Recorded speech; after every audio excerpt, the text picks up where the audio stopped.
മുഖ്യമന്ത്രിയുടെ മകൾക്കെതിരായ മാസപ്പടി വിവാദം വീണ്ടും സഭയിൽ ഉയർത്താൻ പ്രതിപക്ഷം. എക്സാലോജിക്കിനെതിരായ SFIO അന്വേഷണം അടിയന്തര പ്രമേയമായി ഇന്ന് നിയമസഭയിൽ അവതരിപ്പിക്കാനാണ് പ്രതിപക്ഷത്തിന്റെ നീക്കം. അതിനിടെ കേന്ദ്രത്തിനെതിരായ പ്രമേയം ഇന്ന് നിയമസഭയിൽ അവതരിപ്പിക്കും. ധനമന്ത്രി KN ബാലഗോപാലാണ് പ്രമേയം അവതരിപ്പിക്കുക. സംസ്ഥാനങ്ങളെ കീഴ്ഘടകങ്ങളായി കാണുന്നത് ജനാധിപത്യ വിരുദ്ധമാണെന്ന് പ്രമേയത്തിൽ വിമർശനമുണ്ടാകും. സെയ്ഫ് സൈനുലാബ്ദീൻ വിവരങ്ങൾ നൽകാൻ തത്സമയം ചേരുകയാണ്. സെയ്ഫ്, ഇന്ന് മാസപ്പടി വിവാദമാണ് പ്രതിപക്ഷം നിയമസഭയിൽ കൊണ്ടുവരുന്നത്. എങ്ങനെയൊക്കെയായിരിക്കും കാര്യങ്ങൾ? ഭരണ പ്രതിപക്ഷ വാക്പോരുണ്ടാകാനുള്ള സാധ്യത കൂടുതലാണല്ലേ? നിയമസഭയെ പ്രക്ഷുബ്ധമാക്കാൻ കഴിയുന്ന ഏറ്റവും നല്ല വാചകം ഇപ്പോൾ എക്സാലോജിക് എന്ന് പറയുന്ന വാചകമാണ്. ആ വാചകം പ്രതിപക്ഷം എപ്പോഴെങ്കിലൊക്കെ സഭയിൽ പറയുന്നുണ്ട്. ആ സമയത്തെല്ലാം സഭ കലുഷിതമാകുന്നത് നമ്മൾ കണ്ടിട്ടുണ്ട്. ഇന്ന് ആ വാചകം ഉയർത്തിയാണ് പ്രതിപക്ഷ നിയമസഭയിൽ അടിയന്തര പ്രമേയം കൊണ്ടുവരുന്നത്. മാത്യു കുഴൽനാടനാണ് അടിയന്തര പ്രമേയത്തിന് അവതരണാനുമതി തേടിക്കൊണ്ട് നോട്ടീസ് നൽകിയിരിക്കുന്നത്. ചില പ്രധാനപ്പെട്ട ആരോപണങ്ങൾ ആ നോട്ടീസിൽ ഉന്നയിക്കുന്നുണ്ട്. ഒന്ന്, എക്സാലോജിക്കും CMRLും തമ്മിലുള്ള ഇടപാടുമായി ബന്ധപ്പെട്ട ആദായ നികുതി വകുപ്പ് തർക്കപരിഹാര ബോർഡിന്റെ ഉത്തരവ്, അതിനുശേഷം രജിസ്ട്രാർ ഓഫ് കമ്പനീസിന്റെ കണ്ടെത്തലുകൾ, അതുമായി ബന്ധപ്പെട്ട പുറത്തുവന്ന റിപ്പോർട്ടുകൾ, അതിനുശേഷം സീരിയസ് ഫ്രോഡ് ഇൻവെസ്റ്റിഗേഷൻ ഓഫീസിന്റെ അന്വേഷണം. ഈ 3 വിഷയങ്ങളാണ് ഈ നോട്ടീസിൽ ഉന്നയിച്ചിരിക്കുന്ന ഏറ്റവും പ്രധാനപ്പെട്ട കാരണങ്ങൾ. അത് എക്സാലോജിക്കുമായി കണക്ട് ചെയ്തിട്ടാണ് ഇത് പറയുന്നത്. CMRLന് എക്സാലോജിക്ക് സേവനം നൽകിയത് ഏതെങ്കിലും തരത്തിലുള്ള പണം വാങ്ങിയത് ഏതെങ്കിലും തരത്തിലുള്ള സേവനം നൽകിയിട്ടല്ല എന്നുള്ളതാണ് ഈ നോട്ടീസിൽ ഉന്നയിക്കുന്ന മറ്റൊരു പ്രധാനപ്പെട്ട ആരോപണം. അങ്ങനെ ഏതെങ്കിലും തരത്തിൽ സേവനം നൽകാതെ CMRൽ നിന്ന് മുഖ്യമന്ത്രിയുടെ മകൾ പണം കൈപ്പറ്റിയത് അത് കള്ളപ്പണമാണ്, അത് അഴിമതിപ്പണമാണ് എന്ന ആരോപണമാണ് പ്രതിപക്ഷ നിയമസഭയിലും പുറത്തുമെല്ലാം ഉന്നയിച്ചുകൊണ്ടിരുന്നത്. ഇന്ന് നിയമസഭയിൽ അടിയന്തര പ്രമേയമായ അത് വിഷയം വരുമ്പോൾ സഭ കലുഷിതമാകും എന്ന കാര്യത്തിൽ സംശയമില്ല. പക്ഷേ ആ നോട്ടീസിന്റെ പരിഗണനയിലേക്ക് പോലും അത് കടക്കാനുള്ള സാധ്യത കുറവാണ്. കാരണം അത് നോട്ടീസ് എടുക്കുമ്പോൾ തന്നെ ഇത് കോടതിയുടെ പരിഗണനയിലുള്ള വിഷയമാണ് എന്ന് പറഞ്ഞുകൊണ്ട് അതിനെ ഒഴിവാക്കാൻ തന്നെയുള്ള സാധ്യതയാണ് നിലനിൽക്കുന്നത്. അത് ഹൈക്കോടതിയുടെ പരിഗണനയിലാണ് നിലവിലുള്ളത്. മുഖ്യമന്ത്രിക്ക് മറ്റു നോട്ടീസ് അയക്കാൻ വേണ്ടിയുള്ള തീരുമാനമൊക്കെ ഹൈക്കോടതി എടുത്തിട്ടുണ്ട്.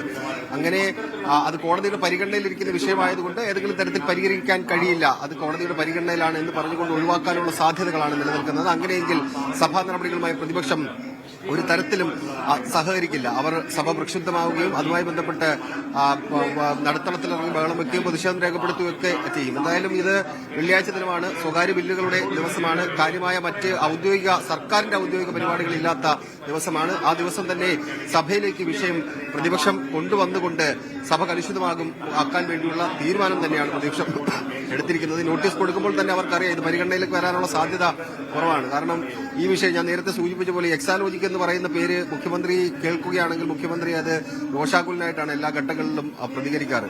ഇനി അത് നിയമസഭയിൽ അടിയന്തര പ്രമേയമായി കൊണ്ടുവരുമ്പോൾ അത് പരിഗണിക്കാനോ അത് അംഗീകരിക്കാനോ ഉള്ള യാതൊരു സാധ്യതയും കാണുന്നില്ല. വാരിഷ. സെയ്ഫ്, മറ്റൊരു കാര്യം, കേന്ദ്രത്തിനെതിരായ പ്രമേയം ഇന്ന് ധനമന്ത്രി സഭയിൽ അവതരിപ്പിക്കാൻ പോവുകയാണ്. എന്തൊക്കെ കാര്യങ്ങൾ ഉണ്ടാകും, വിമർശനങ്ങൾ ഉണ്ടാകും എന്നുള്ളത് സംശയം ഇല്ലാതെ തന്നെ നമുക്ക് പറയാം. ഇന്ന് എക്സാലോജിക്കുമായി ബന്ധപ്പെട്ട അടിയന്തര പ്രമേയം വരുന്നു. അതേ ദിവസം തന്നെ കേന്ദ്രത്തിനെതിരായ ഒരു പ്രമേയം നിയമസഭയിൽ വരുന്നു.